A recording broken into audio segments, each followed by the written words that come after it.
Have you ever dealt with a toxic mother-in-law who just refuses to leave, even when it's clearly time? This husband and wife thought they'd solve the endless husband-mom drama, but surprise, she left crying. Again, is this just another crazy Miles story, or a deeper family betrayal?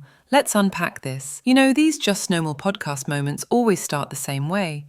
A nice dinner invitation, a family gathering, a chance for everyone to catch up and share smiles. But when you have a toxic family dynamic, especially with a narcissistic mother-in-law, it rarely ends the way you planned. In this story, the wife and her husband tried their best to make things pleasant. They weren't trying to stir up drama. They weren't trying to pick a fight. In fact, they went out of their way to celebrate their mother-in-law's birthday. Dinner out, good food, good wine. Sounds perfect, right? Except there was one problem. A toddler. And not just any toddler. A cranky, uncomfortable little one recovering from a broken bone, with a runny nose and terribly constipated. You can imagine this was not exactly the ideal environment for a long, leisurely birthday meal. But the mother-in-law, like in so many other toxic family Reddit-like tales, just didn't seem to notice. Or worse, she didn't care. While her son and daughter-in-law scrambled to keep the toddler calm, to make it through dinner without tears or tantrums, she slowly sipped her wine, not a care in the world. And when it was time to wrap things up, to head home before the little one lost all patience, what did she do? She lingered. She stayed behind, finishing her drink at her own pace, making the wife wait with her, while her son and cranky grandchild sat in the car, tired and restless. It might sound small, but this is the kind of behavior that turns into relationship drama podcast gold, because it shows a deeper pattern, the subtle ways a toxic mother-in-law asserts control. She may smile, she may act polite, but deep down, it's not about enjoying the moment. It's about being the center of attention, even at the expense of a toddler's comfort. And when they finally got home, the pattern didn't stop. Like every crazy MIL story you've ever heard, she had to stay just a little longer. Water to finish, chatting to do. Even when the toddler was crying upstairs, struggling with bedtime, she still made herself comfortable. When the husband gently reminded her that it was time to leave, guess what? The tears came. Again. She left crying, acting like the victim, like they were the ones being cruel. But here's the twist. This isn't a lonely old woman desperate for company. She's active. She volunteers. She sees her other kids and grandkids. This isn't about isolation. It's about control. The need to feel important, to stay, even when it disrupts the family's routine. So let's ask the real question. Is this just normal family tension, or a sign of something more toxic? Is this husband-mom drama, or a classic narcissistic mother-in-law situation that so many people quietly suffer through? What do you think? Is this a misunderstanding, or the kind of toxic family betrayal that leaves scars for years? Stick around, because it only gets more interesting from here. You'd think that once they got home, things would settle down. But if you've ever faced a toxic mother-in-law, or you've lived through your own version of these crazy MIL stories, you know the drama doesn't end at the front door. It simply moves inside. As soon as they walked in, it became clear that the toddler needed calm, quiet, and a quick bedtime routine. The poor little one was exhausted, cranky, and confused, understandably so, after a rushed birthday dinner with a broken bone and a runny nose. But guess who didn't seem to notice, once again? Yep, the mother-in-law. It's like these toxic family patterns play on repeat. Now here's where things get interesting for this relationship drama podcast moment. The wife and husband had already talked. They had a clear plan. We need to focus on the baby. We'll keep the visit short. No surprises. And the husband, even by his wife's own words, was great about handling his mom. He was respectful, clear, and upfront about boundaries. He told his mum before she even arrived, "You'll need to head out early so we can get the toddler to bed." Simple, right? But what happens when you set boundaries with a narcissistic mother-in-law who thinks every room she walks into should revolve around her? Exactly. The boundaries get tested, the lines get blurred. Suddenly, she's offering water to drink. She's talking just a little longer. She's suggesting the toddler should come downstairs again, even when the child desperately needs rest. What should have been a 5-minute goodbye turned into yet another 20-minute ordeal. This is the part that gets so many viewers of toxic mother-in-law and husband-mom drama podcasts fired up, because it's so familiar. It's not about the water, it's not about the small talk, it's about control, it's about holding on to attention, it's about refusing to let go. And when the couple, exhausted and out of patience, finally said, It's time to go. The tears came. Again. Just like they always do in these narcissistic mother-in-law situations. Suddenly, she was the victim, the poor, mistreated guest, the one who was being kicked out by her own son. Never mind the fact that the baby was crying upstairs. Never mind that both parents were stressed and trying to save the evening. She made herself the center of the story, as usual. But here's what makes this story so frustrating, and why it resonates with anyone who's lived through toxic family betrayal. This isn't a lonely, forgotten old woman. She's active, she volunteers, she sees her other kids and grandkids, she has clubs, friends, things to do. This isn't about fear of being alone. It's about her not wanting to leave when she feels like staying, no matter what chaos it causes. And so the pattern repeats. Every visit, every dinner, every quiet evening turned upside down by a guest who simply doesn't know when to go home. But here's the real question for you, the listener. Where do you draw the line with a toxic mother-in-law who plays the victim so well? At what point does family drama turn into emotional manipulation? I'd love to hear your thoughts, because this situation is far from rare. Stay tuned, because there's more to this story than meets the eye. And you know what's the most exhausting part of these toxic mother-in-law encounters? It's not just the crying when she leaves. It's the fact that she always makes the couple feel like the villains for setting basic, healthy boundaries. Imagine this. You try your best to be polite. You try to keep the mood light. You even go the extra mile, taking her out for dinner, letting her spend time with her grandchild, making her feel included. But at the end of every visit, she flips the story. Suddenly, you're the bad guy. This is classic husband-mom drama that so many people are trapped in, and no matter what you do, it never seems to be enough. And what makes it worse? She does this every single time. It's like clockwork. A toxic family cycle that plays out over and over again. The tears, the passive-aggressive comments, the guilt-tripping, the subtle emotional manipulation. In fact, the couple had already warned her, politely, gently, that this visit would need to end early because of their toddler's bedtime. The expectations were set, no surprises, and yet, surprise, drama.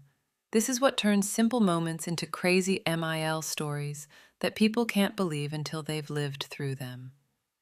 On the surface, it looks small. Oh, she just wanted to stay a little longer. But underneath?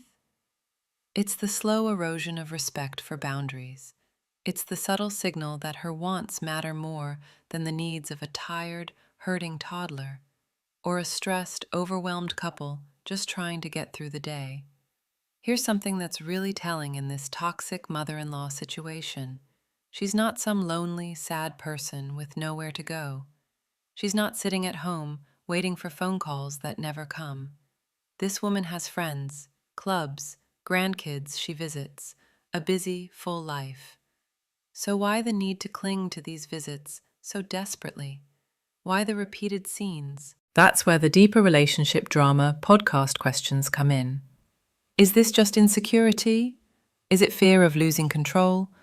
Or is it something more manipulative, like the need to be the center of attention, no matter the cost to her family? It's a pattern that shows up in so many toxic family betrayal situations, and it always leaves scars. Even more frustrating, when she leaves in tears, she doesn't just take the drama home, she brings it back. The next time they see her, she'll casually drop a comment about how they kicked her out, or how she wasn't welcome long enough. A quiet jab, a passive-aggressive reminder, a little twist of guilt. It's the kind of thing that fuels endless husband-mom drama and keeps families walking on eggshells. And you have to wonder, how long can this go on? How many times can you have the same uncomfortable conversation before it breaks something important in the relationship? Before the boundaries harden into walls? So, here's the question I want to leave with you today, listeners. How do you handle a narcissistic mother-in-law who uses tears and guilt to hold control? At what point do you say enough is enough, even if it causes family betrayal and deeper rifts? Let me know what you think, because these toxic family cycles are harder to break than anyone admits. And here's where this crazy mum rel story takes an even more frustrating turn, because this isn't the first time this pattern has played out. Not even close. For over a year, this toxic mother-in-law used to babysit 2 days a week. Sounds helpful, right? A loving grandma giving her time to help her family. But of course, with every offer of help came expectation and control. She would insist on staying for dinner, every time, not just quick visits, but full evenings, expecting conversation, attention, maybe even entertainment. Imagine this. You finish a long day of work, rush home to your little one, and instead of relaxing, you have to entertain your husband's mom because she simply refuses to leave. It's no longer about helping the family, it becomes about her needs first. A textbook example of husband-mom drama that so many couples can relate to. And when it came time to gently suggest she head home, the same old scene, pouting, dragging her feet, and finally, the tears. Every single time. A toxic family cycle that repeats itself until it wears everyone down. It turns what should be loving family time into tension, stress, and frustration. What's worse is how these moments build up over time. They don't just disappear.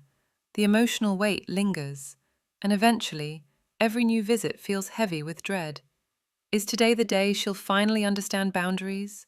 Or is this just another chapter in the ongoing relationship drama podcast that is their life? Here's another twist that makes this narcissistic mother-in-law situation so difficult.